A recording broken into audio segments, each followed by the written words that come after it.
Ngayong araw, ika-11 ng Mayo, may Chinese rocket na inilunsad na at ang debris nito inaasahang mahuhulog ng a total of 34 nautical miles lamang mula sa Scarborough Shoal, direkta sa loob ng ating EEZ. Pero ngayong araw din, may ibang kwento ang Pilipinas. Habang nagpapadala ng rocket ang China, tatlong malalaking bagay ang sabay na nangyayari sa militar ng Pilipinas. JPMRCX BrahMos Space Force at ang larawan ng AFP na lumalabas, ibang-iba na sa dati. Ngayong ika-11 ng Mayo, maaalala natin ang araw na ito. Dahil kung titingnan mo ang tatlong pangyayaring ito, makikita mo ang isang bansang hindi na nagtatago, hindi na nag-aatubili, isang bansang aktibong nagtatayo ng kakayahan, aktibong naghahanap ng mga kakampi, at aktibong nagpapadala ng mensahe sa sinumang nagmamasid. Ang Pilipinas na nakikita ng mundo ngayon, hindi na yon Pilipinas ng 10 years ago. Simulan na natin. Ngayong umaga, opisyal nang nag-umpisa ang JPMRCX sa Fort Magsaysay, Nueva Ecija, ang Joint Pacific Multinational Readiness Center Exportable, ang pinaka-advanced na combat training program ng America Army. Dati, kailangan pang pumunta ng AFP sa Hawaii para makuha ang ganitong uri ng training. Ngayon, dinala na ng Amerika ang training center dito sa ating lupa, sa ating sariling Fort Magsaysay. At hindi lang bilateral na exercise ito. Para sa unang beses, kasali na ang Australia, New Zealand at Japan. Isipin mo kung ano ang ibig sabihin noon.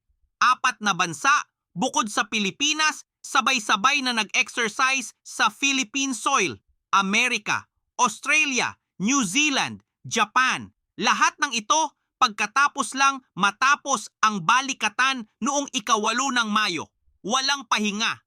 Agad sumunod ang susunod na exercise para sa isang bansa na dati ay inaatake sa Ayungin Shoal. Ito ay isang malinaw na mensahe sa lahat ng nagmamasid.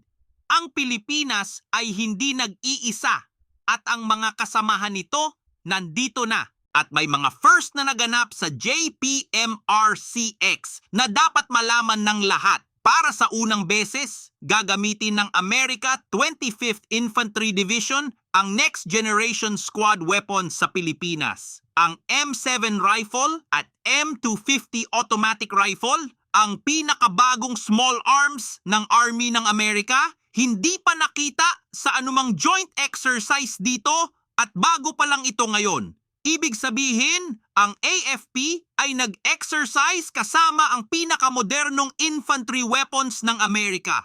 Hindi second hand, hindi lumang gamit, pinakabago. Ngayon, dito na papasok ang pinakamahalaga. Sa closing ceremonies ng balikatan, si AFP Chief of Staff General Romeo Bronner Jr. ay nagbigay ng pinakamalinaw na listahan ng mga kagamitang gusto ng AFP na makuha. Hindi vague na we are looking into modernization. Konkretong mga sistema ang pinangalanan niya at lahat ay may iisang layunin.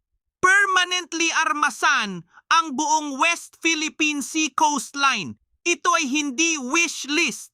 Ito ay roadmap. Una sa listahan, dagdag na BrahMos batteries, supersonic, mabilis, proven na sa field. Pangalawa, HIMARS o High Mobility Artillery Rocket System, ang sistema na nagbago ng laro sa Ukraine, mobile, tumpak, mahirap hanapin. Ikatlo, Typhoon MRC, ang medium-range missile system na nanatili sa Pilipinas pagkatapos ng nakaraang balikatan at nagdulot ng matinding protesta mula sa Beijing. Gusto ni Bronner na permanente na ito dito, hindi panandalian, permanente. At ang pang-apat, at ito ang pinaka-interesting para sa mga nagmamasid, ang NMISIS, Non-Line of Sight Expeditionary Anti-Ship Weapon, isang unmanned ground vehicle, walang driver, na may hawak na naval strike missile,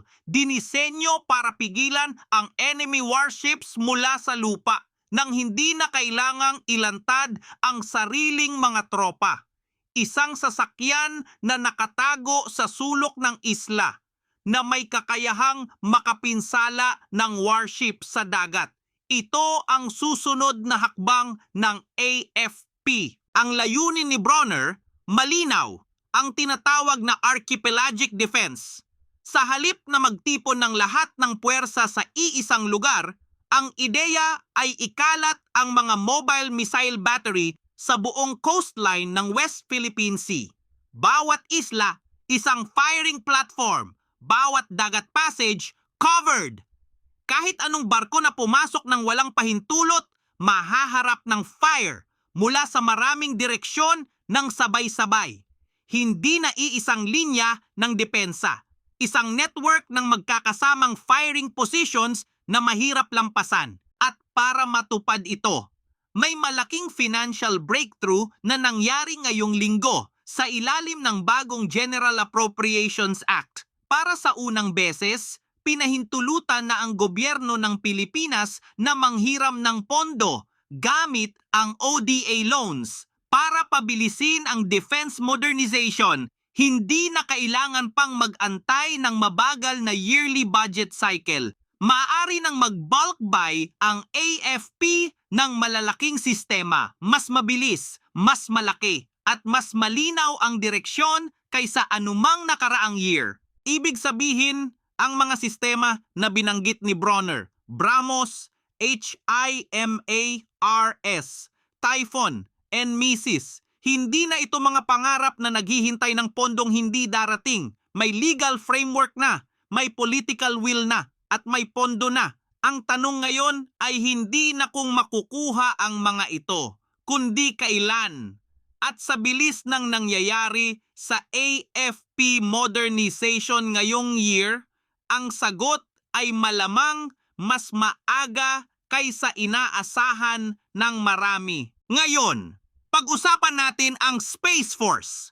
Para sa unang beses sa kasaysayan ng joint exercises ng Pilipinas at Amerika, ang America Space Force Guardians ay aktibong naka-integrate sa Joint Task Force sa Camp Aguinaldo. Ang kanilang trabaho, Space Domain Awareness at Theater Missile Warning.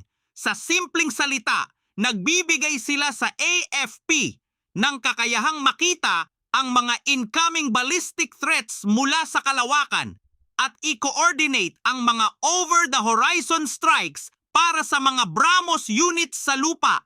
Ano ang ibig sabihin ng Space Force integration para sa strategic balance sa West Philippine Sea? Ibig sabihin, ang mga pagkilos sa dagat na dati ay mahirap makita ng maaga, ngayon ay mas malinaw nang nakikita. Ang impormasyong galing sa kalawakan na pupunta direkta sa mga kamay ng mga taong may responsibilidad sa depensa ng bansa. At ang bawat karagdagang capability na ito, lumalaki ang agwat sa pagitan ng kung nasaan ang AFP ngayon at kung nasaan ito 3 years ago. At para tiyaking naiintindihan ng lahat kung gaano nakalayo ang narating natin, balikan natin kung nasaan tayo ilang years ago. Walang BrahMos, walang HIMARS, walang Typhoon, walang Space Force integration. May mga barko tayo sa Ayungin Shoal na pinipiga ng water cannon at halos wala tayong magawa. Yun ang dati. Ngayon, may supersonic missiles tayo, may multilateral na network ng mga kakampi at may mata sa kalawakan. Ang Pilipinas na yon at ang Pilipinas ngayon magkaibang bansa. Pero hindi natin maaaring balewalain ang babala ng PLSA. Ngayong 11 ng Mayo, ang China ay naglunsad ng Long March 7 rocket at ang inaasahang debris landing zone a total of 34 nautical miles lamang mula sa Scarborough Shoal, direkta sa loob ng Philippine EEZ. Naglabas na ng navigational warnings ang Philippine Coast Guard sa lahat ng mangingisda at vessel operators sa Zambales area. Lumayo, huwag sumugal sa kaligtasan ng buhay habang nag-aabang. Kaya sa iisang araw, nakikita natin ang dalawang magkaibang larawan. Sa isang banda, isang rocket na ang debris ay maaaring mahulog sa loob ng ating EEZ. Walang sapat na koordinasyon, walang sapat na abiso sa ating mga mamamayan. Sa kabilang banda, isang AFP na naglulunsad ng world-class na joint exercise kasama ang 4 na bansa na may konkretong shopping list ng modernong sandata at may Space Force na naka-integrate sa sistema ng depensa. Ang kontrasto, malinaw at lumalaki ang agwat araw-araw. Iyan ang mga breaking military developments ngayong araw sa Pilipinas. JPMRCX nag-umpisa na kasama ang Amerika, Australia, New Zealand at Japan. Bronner nag-announce ng pinakakongkretong modernization roadmap sa kasaysayan ng AFP. Space Force naka-integrate na sa ating depensa. At ngayong araw, may Chinese rocket debris papunta sa ating EEZ. 3 mensahe sa iisang araw at lahat ay nagtuturo sa iisang bagay. Ang Pilipinas na dati at ang Pilipinas ngayon hindi na pareho. Hanggang sa susunod, mag-like at mag-subscribe at panoorin ang mga video na nasa screen ngayon.